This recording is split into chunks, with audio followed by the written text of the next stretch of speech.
छात्र NEET medical परीक्षा की आखिरी मिनट की तैयारी में लगे थे, जो दोपहर 2 बजे शुरू होने वाली थी। उसी दिन सुबह 9 बजे बिहार के पटना में एक बड़ा कांड फूटने वाला था। एक पुलिस अफसर मजे से खैनी खा रहा था कि तभी फोन की घंटी बजी। झारखंड पुलिस ने उसे टिप ऑफ देकर आगाह किया, सर जी, नीट पेपर लीक हुआ है।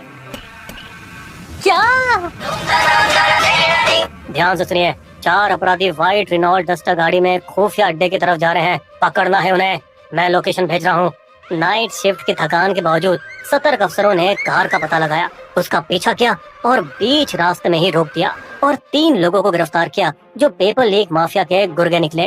कार के अंदर छानबीन से 4 बच्चों के एडमिट कार्ड की फोटोकॉपी मिली और केस की गंभीरता को समझते हुए वही उनको पूछताछ के लिए दबोचा गया। हमें सब मालूम है पेपर लीक के बारे में, ससुरे कहाँ छुपाए हो? बताते हैं, उस रास्ते पे। वे गुर्गे पुलिस को पटना के खेमनीचाक इलाके की तंग गलियों से ले जाते हुए एक पुरानी टूटी फूटी सी इमारत पर ले आए। बोर्ड से धूल पोंछने पर उन्हें एक लर्न बॉय स्कूल नाम दिखा। वे ऐसे खंडर पर खड़े थे जहाँ कोई बच्चा पढ़ने गया ही नहीं होगा, मगर स्कूल के अंदर उन्हें नीट पेपर की फोटोकॉपी के जले हुए टुकड़े मिले। साले कहाँ से मारी ये फोटोकॉपियाँ? बता वरना।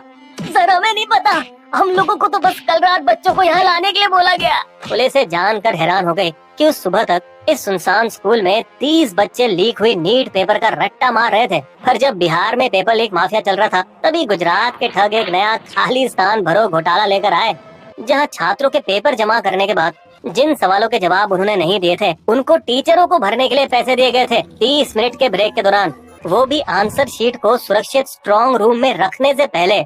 यहाँ भी परीक्षा के दिन गोधरा प्रशासन को एक गुमनाम टिप ऑफ मिली। जय जलाराम स्कूल के टीचर आंसर शीट के साथ छेड़छाड़ कर रहे हैं, इसलिए जिला शिक्षा अधिकारी ने अपने निरीक्षण दस्ते के साथ स्कूल पर छापा मारा और टीचरों को रंगे हाथ पकड़ उनका प्लान नाकामयाब किया। लेकिन हैरानी की बात यह है कि सरकारी नेशनल टेस्टिंग एजेंसी ने नीट पर मंडरा रहे इन खतरों को नजरअंदाज किया। ये इक्का दुक्का घटनाएं हैं, परीक्षा की प्रक्रिया से कोई समझौता नहीं किया गया। एजेंसी के नकारने से पुलिस जांच धीमी हो गई और पेपर लीक पर जनता का गुस्सा भी ठंडा पड़ गया। लेकिन 1 महीने बाद गड़बड़ी की बू आने लगी, जब एजेंसी ने नीट रिजल्ट की तारीख 14 जून से 4 जून 10 दिन पहले कर दी। वही दिन जब लोकसभा चुनाव का रिजल्ट आने वाला था। शायद एजेंसी ने सोचा होगा कि चुनाव के कवरेज में आंखें गड़ाए लोगों की नजर नीट रिजल्ट की खामियों पर नहीं जाएगी, लेकिन हुआ उल्टा। रिजल्ट ने टॉपरों का पिटारा खोल दिया। पूरे 67 बच्चों ने 720 का परफेक्ट स्कोर निकाला था, जबकि इससे पहले हर साल सिर्फ 1 या 2 ही टॉपर निकलते थे। मतलब एकदम असंभव आंकड़ा, क्योंकि भारत के सबसे बेहतरीन मेडिकल कॉलेज एम्स में भी 67 टॉपरों को एडमिशन नहीं दिया जा सकता और आमतौर पर 57 रैंक के आसपास एडमिशन बंद हो जाते हैं। इसका मतलब स्टूडेंट कुछ ज्यादा ही दिमागी हो गए थे, या फिर वो नीट पेपर लीक के गैर कानूनी मजे उठा रहे। पहले लाइक, सब्सक्राइब, शेयर और दोस्तों बेल आइकन दबाना तो बिल्कुल ना भूलें, ताकि आपको हमारी नई वीडियो की नोटिफिकेशन करेगा फटाक से मिले। पर कांड के बाद जनता के बढ़ते दबाव के बीच बिहार पुलिस के आर्थिक जुर्म के दस्ते ने आरोपियों से कड़ी पूछताछ जारी रखी और जांच को तेज कर दिया। पता स्टूडेंट से कितने पैसे लिए थे? 30 लाख रुपए। लेकिन सर हम तो बस वही कर रहे थे जो मुखिया का हुक्म था। कौन माइकल आला तेरा मुखिया? संजीव मुखिया है सर। पुलिस ने तुरंत अपने रिकॉर्ड की छानबीन की, जहां उन्हें मुखिया की केस फाइल मिली और फिर पता चला कि 51 साल का नालंदा का रहने वाला दिन में एक सरकारी हॉर्टिकल्चर कॉलेज में एक सीधा साधा टेक्निकल असिस्टेंट था, मगर रात में खतरनाक पेपर लीक गैंगस्टर बन जाता था, जिसने 1990 के दशक में बिहार के पेपर लीक डॉन रंजीत के गिरोह में एक नौसिखे के रूप में अपना धोखेबाजी का करियर शुरू किया। ये रणजीत वही है जिसका 2000 के दशक तक कई MBA कैट पेपर लीक के पीछे हाथ था। लेकिन जल्द ही लालच से भरे इस जोशीले लौंडे ने अपना रास्ता खुद बनाने का फैसला किया और बन गया मुखिया। कई सारे राज्यों में फैले खुद के पेपर लीक रैकेट का लीडर, जिसे मुखिया सॉल्वर गैंग के नाम से पहचाना गया, जहां वो छात्रों को चीटिंग कराने के लिए एग्जाम में हाईटेक ब्लूटूथ डिवाइस पहनाकर बैठाता था। वैसे ही जैसे मुन्ना भाई MBBS फिल्म में दिखाया गया था, गैंग में ऐसे चालाक एक्सपर्ट भी भरे थे जो एग्जाम पेपर के सील बंद बक्सों को इस तरह से तोड़ते कि आम इंसान की आंखें कभी पकड़ न पाए। मुखिया गैंग का जाल इतना फैला हुआ था कि उसने पिछले 10 सालों में कई राज्यों में 5 बड़े पेपर लीक के मामलों में इनका हाथ बताया जाता है। इतने लंबे जुर्म के रिकॉर्ड के बावजूद मुखिया केवल 2 बार गिरफ्तार हुआ और हर बार आसानी से बहुत ही जल्दी जमानत पर छूट गया। ये हैरानी की बात नहीं है कि वो और उसकी पत्नी, जो पहले गांव के सरपंच रह चुकी हैं, दोनों के बिहार के बड़े नेताओं से गहरे संबंध रहे हैं, मुख्यमंत्री नीतीश कुमार से लेकर कई सारे JDU और LJP नेताओं तक। लेकिन इस बार इस बंदे ने कोई रिस्क नहीं लिया और छू मंतर हो गया, क्योंकि बिहार पुलिस वाले उसे देश भर में ढूंढ रहे थे। हो सकता है कि वो नेपाल भाग गया हो, जहाँ यूपी बिहार के अपराधी अक्सर कट लेते हैं। लेकिन पुलिस को कुछ सफलता मिली जब उन्होंने मुखिया के बेटे शिव कुमार उर्फ बिट्टू को ढूंढ निकाला, जो कि एक डॉक्टर है और अपने पिता के पेपर लीक गैंग का हिस्सा भी। और मजेदार बात यह है कि वो उनको पुलिस के अपने ही घर सलाखों के पीछे मिला, एक दूसरे पेपर लीक मामले में। हालांकि उससे पूछताछ से उन्हें कुछ खास पता नहीं चला, इसलिए फॉरेंसिक डिपार्टमेंट लीक हुए नीट पेपर बुकलेट के जले हुए टुकड़ों की जांच करने लगा, जो उस पुराने स्कूल में मिले थे, जिसमें पाया गया कि 68 सवाल असली नीट पेपर के सवालों से एकदम मेल खा रहे थे। लेकिन एक और ज्यादा जरूरी सबूत निकला, फोटोकॉपी में पाया गया यूनिक एग्जाम सेंटर कोड, जो कि पुलिस को झारखंड के हजारीबाग शहर के एक exam centre private OSS school तक ले गया और वे वापस शुरुआत में पहुंच गए, वही शहर जहां से पटना पुलिस को सबसे पहला टिप ऑफ मिला था। अब ये दिखाने के लिए कि मोदी सरकार घोटाले की तह तक जाने के लिए कितनी गंभीर थी, उन्होंने नेशनल टेस्टिंग एजेंसी के डायरेक्टर को बदल दिया और सीबीआई को केस सौंप दिया, जिसने फौरन स्कूल पर छापा मारा और उसके प्रिंसिपल एहसानुल हक को गिरफ्तार किया, जो नीट पेपर के लिए शहर के कोऑर्डिनेटर थे।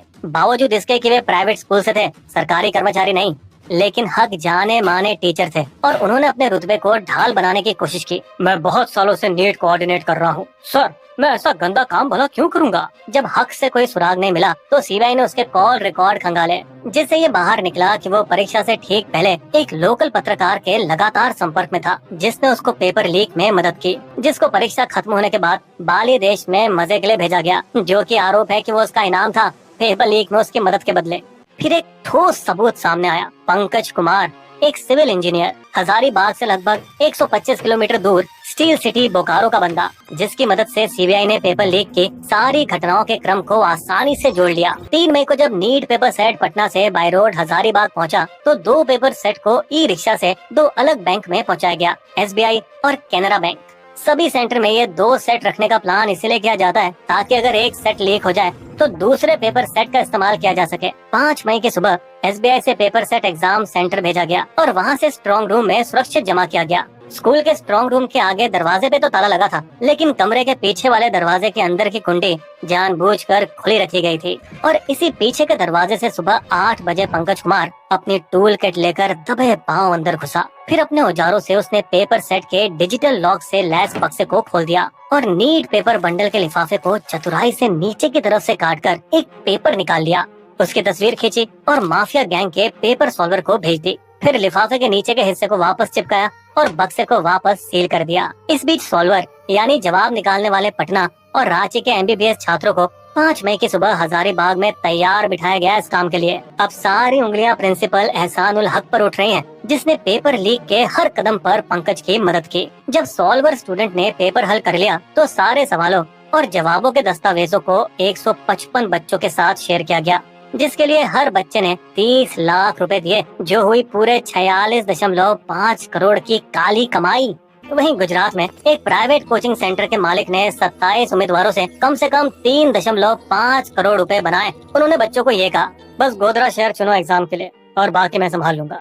इस शातिर आदमी ने अपने गंदे काम को अंजाम देने के लिए पहले एक स्कूल सेंटर के प्रिंसिपल और टीचर्स को अपने साथ शामिल कर लिया था। अब इस बात पर कि इन सारे 27 बच्चों को गोधरा में एक ही एग्जाम सेंटर मिला, इससे सरकारी एजेंसियों की भूमिका पर सवाल उठ रहे हैं। एग्जाम के दिन स्टूडेंट ने वही किया जैसा उनसे कहा गया था। वो सवाल जिनके उन्हें जवाब नहीं आते थे उसे उन्होंने छोड़ दिया और अपनी अपनी उत्तर वाली ओएमआर शीट जमा कर दी। लेकिन इससे पहले शातिर सुपरवाइजर बचे हुए सवालों के जवाब भर पाते, जिले के एजुकेशन अफसर ने अपनी टीम के साथ वहाँ धावा बोल दिया, उन्हें गिरफ्तार किया और उनके फोन जब्त कर लिए, जिसमें उन्हें कोचिंग सेंटर के मालिक के जुर्म साबित करने वाले मैसेजेस मिले, जिसमें 6 बच्चों के नाम और रोल नंबर लिखे थे और हर बच्चे के 10 लाख रुपए के बैंक ट्रांसफर भी।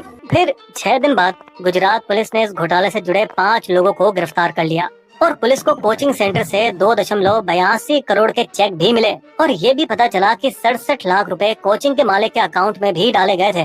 पेपर लीक के सारे शोर शराबे से पहले मार्च में एक माफिया विजेंद्र गुप्ता की चेतावनी वाला वायरल वीडियो पहले ही सामने आ चुका था, नीट पेपर इस साल जरूर लीक होगा। फिर इंडिया टुडे के गुप्ता पर स्टिंग ऑपरेशन से पता चला कि मुखिया ने देश भर में 700 बच्चों से डील की थी, जिनसे वो आसानी से 200 से 300 करोड़ रुपए वसूलने वाला था।